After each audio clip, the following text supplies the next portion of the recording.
miếng máu à? Cô là mày. Cô này thì tê.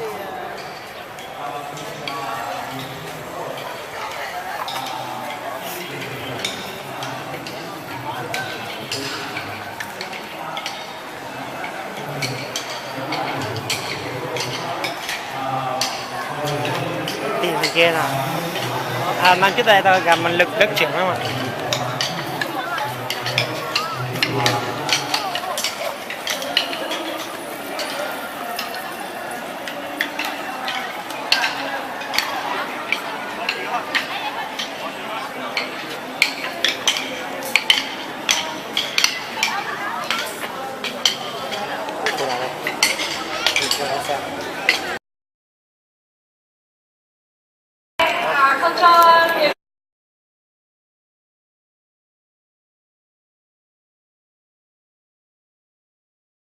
Về thủ đô gửi ra xa được chưa? Lúc nào về thì sẽ báo cho. Ok.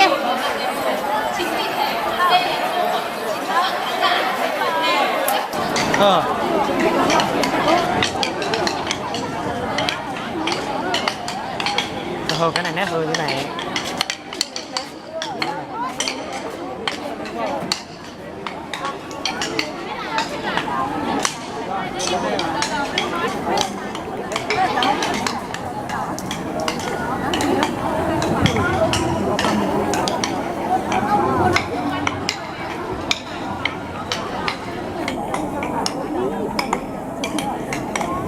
Wow.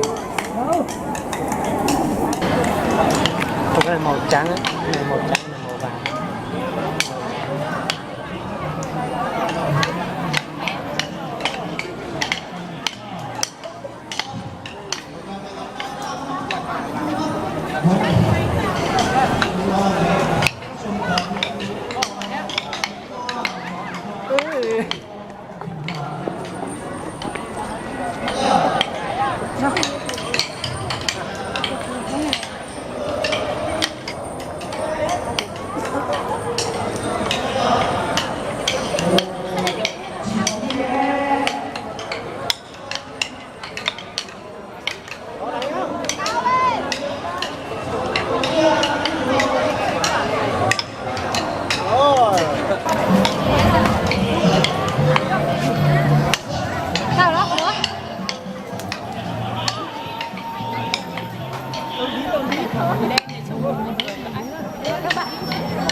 Dẫn đường đi.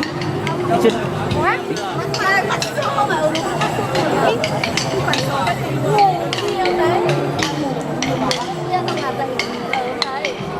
Ở đây là tên gì vậy?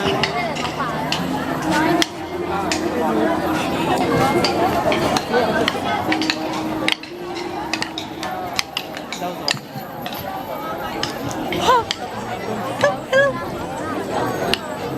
Ố, chị chưa học xong à? Em biết chị không? Có. Em hỏi trên kia. Em hỏi trên kia. Thái Nguyên đấy.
Chú chọn nói nhiều quá nha. Hả? Không ra đâu. Xuống.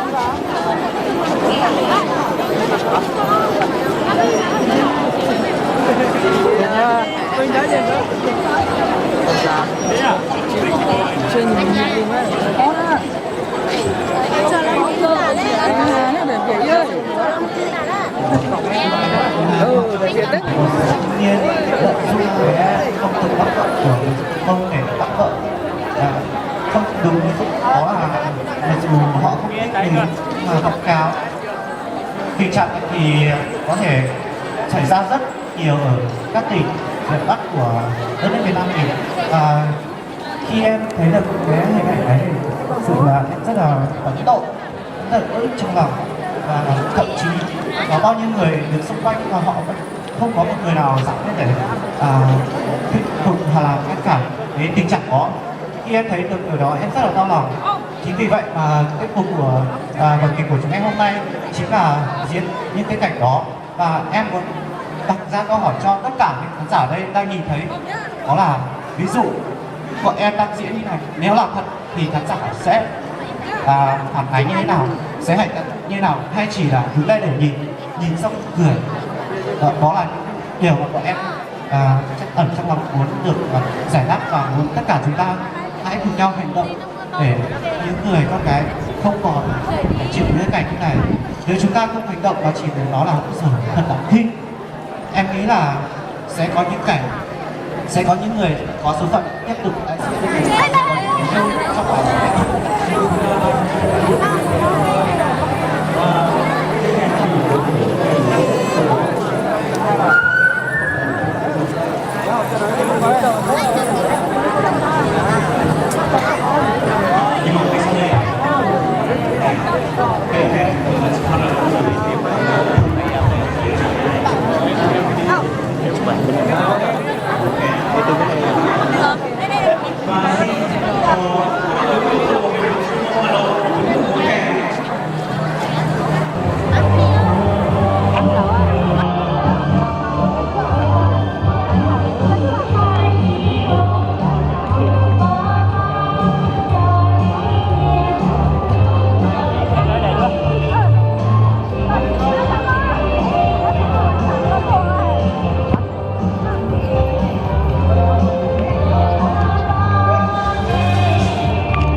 tương tác.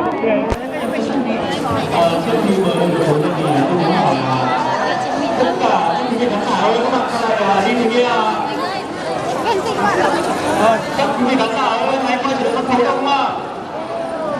Sau đây là một chương trình thể dục tác rất đặc sắc. Nếu các muốn hiểu về kéo vợ, biết cái này là kéo vợ thì cũng đã là gì và kéo vợ là gì và cái việc làm ra thì mong các bạn hãy quay trở lại sân khấu ngay sau đây ạ, để cùng hiểu về kéo vợ là gì ạ. Và xin mời các bạn quay lại đi ạ. Tôi làm anh, tôi làm người điều phối. Đồng thời thì tôi cũng làm nhà hoạt động xã hội, làm việc với các nhóm thiểu số trong xã hội. Và một trong số những cái kỹ thuật mà chúng tôi đã áp dụng với các cộng đồng thiểu số mang tên là kịch tương tác. Kịch tương tác có lẽ là để cho cái phần tiếp theo về kịch tương tác để chúng tôi và các bạn có thể làm việc với nhau một cách trơn tru thì có lẽ là tôi sẽ phải giới thiệu một chút về kịch tương tác.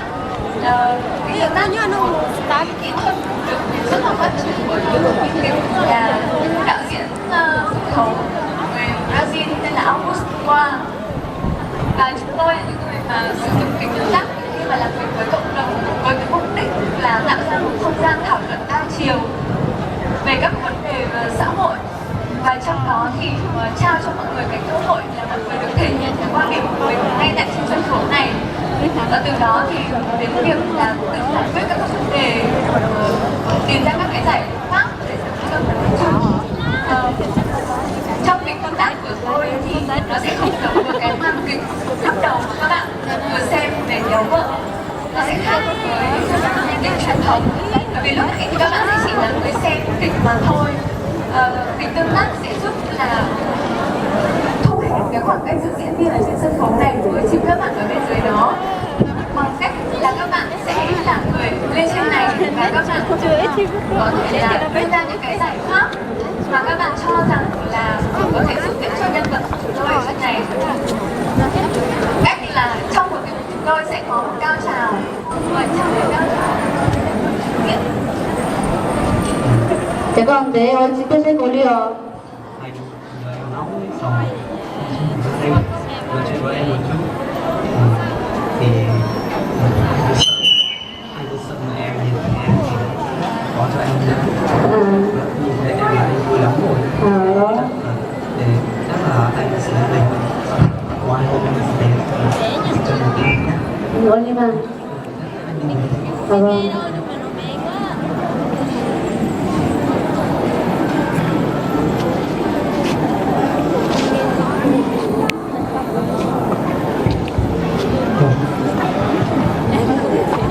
con làm gì ở đây? Con có làm gì đâu. Con là của với ai đấy? Không, làm gì có. Thấy con của ai không? Không. Không có. Con ạ. Bố con đã cả đây là thành đông rồi. Nhà nó giàu, nó có thể lo cuộc sống cho con. Bây giờ con theo cái thằng nghèo đấy, rồi sau này con lấy gì con ăn hả con? Thôi, không cái mẹ đứng dậy vào nhà. Đứng dậy đi. Mẹ lắm chuyện. Gái con đứa.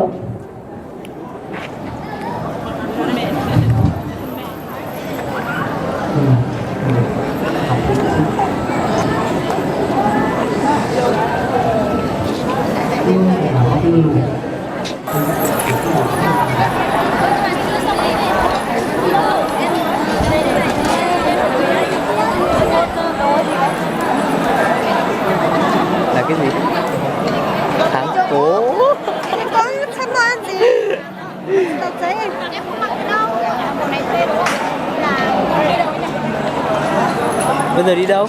Ăn ở đâu? em có từ đuôn rồi, chả con ơi. Không biết thì em nói là cho một cái thợ cả rồi đó.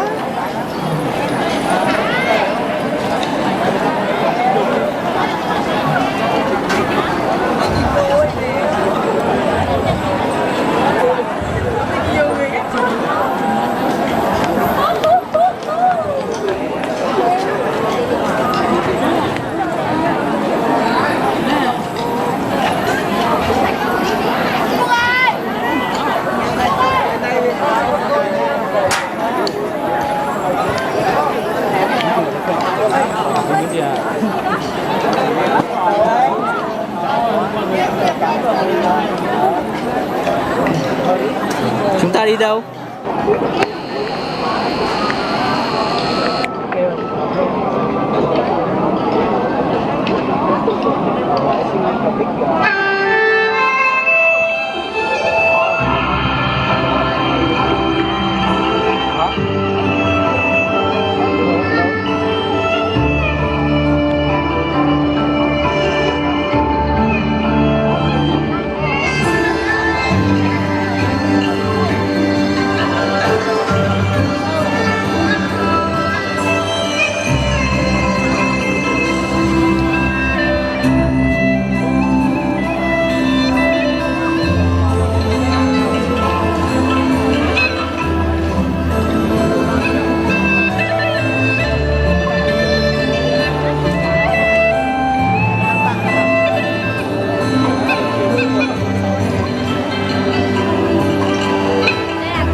chờ núi sông trong đâu đi cha nuôi hoa thơm say hoa nế con trong đi trong đi sủi nhỏ tia câu lỡ dù chỉ đời gió cơ còn gì chua tê ta sơ tia luôn sớm xí tia tư dụ đầu lối tia mà thì lo chia nhớ tự nhiên lòng nhớ nhỏ ra lo tia khi tia tư dụ đầu buồn cho ta cứ xin chỉ vì cha cho tao thở thầm nở sâu cha dòng xa ba đỡ thở thầm nở Ôi nhung rồi lúc chia anh đi biết chơi với nó anh em không đi được anh em nó làm nhung nhung biết nhớ khiếp u mó mó học sò anh vẫn đang ở chỗ hội ấy chỉ yo tu cho e ngô đi tu cho đó là chơi 1 tiếng về bây giờ con gần 2 giờ trong có buồn cho lời có nói hơn 3 giờ mới có xe cảm ơn tôi nỡ cứ con đã thì giờ từ xa kia đây biết có nhỏ tu ý tu chi tu hành như có hình hình như có in có tâm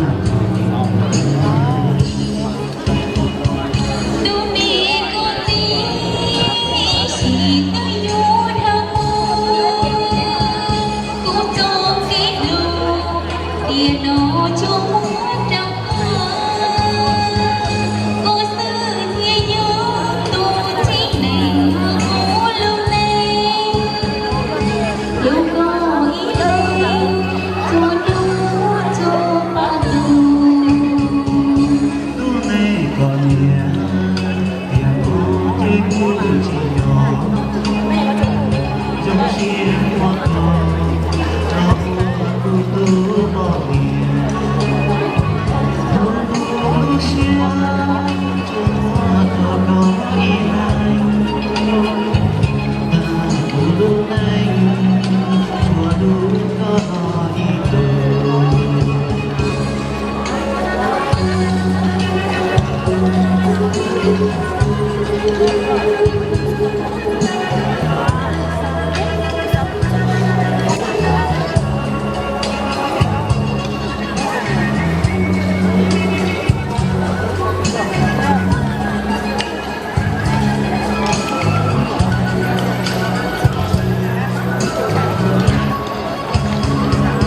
tu ni cô tí chỉ tới vô đâu mơ cũng cho cái lù tiền nó chúa múa trong con tư thiên nhớ tu chính này hoa cũ lâu nay lâu có ý hay cho đủ cho ba tu nay còn